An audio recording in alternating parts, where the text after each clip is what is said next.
కనకదారాకు స్వాగతం. ఇన్ జనరల్‌గా మనకెప్పుడైనా ఏదైనా బాలేదు, చిన్న సమస్య ఉంది అంటే గుడికెళ్ళినప్పుడో లేదా పండితుల్ని కలిసినప్పుడు అడిగితే వాళ్ళు మనకి ఏదైనా మంత్రం ఇస్తే అది చదివినప్పుడు మనకి బావుందనుకోండి, ఇమ్మీడియేట్‌గా మనకి తెలిసిన వాళ్ళు, మన ఫ్రెండ్స్, మన ఫ్యామిలీ మెంబర్స్ సేమ్ ప్రాబ్లమ్ వస్తే అడగగానే మనం ఆ మంత్రం చెప్పేస్తాం. మాకు ఫలానా పంతులు గారు చెప్పారు, ఈ మంత్రం చదువుకో నువ్వు కూడా చాలా బావుంటుంది, నాకు బావుంది అని మనం చెప్పేస్తాం. కానీ అది కరెక్ట్ కాదు. ఎప్పుడైనా సరే మంత్రం ఇవ్వడానికి ఒక శక్తి ఉండాలి. ఒక్కొక్కరికి ఒక్కొక్క మంత్రం ఇస్తూ ఉంటారనమాట. ఇన్ కేస్ మన వాళ్ళకి ఏదైనా ప్రాబ్లమ్ వస్తే ఎవరిని కలిసారో చెప్పండి, వాళ్ళతోనే మంత్రం ఇప్పించండి. కానీ మనకి మంత్రం ఇచ్చే శక్తి లేదండి, అది కరెక్ట్ కాదు అని సంకీర్తనక్క నాకు చెప్పారు. సో మంత్రం మనం ఇవ్వకూడదు.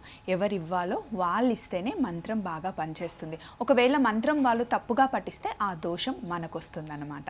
చూస్తూ ఉండండి కనకదారాన్ని. ఇలాంటి విషయాలు ఇంకెన్నో కనకదారలో చెప్పుకుందాం.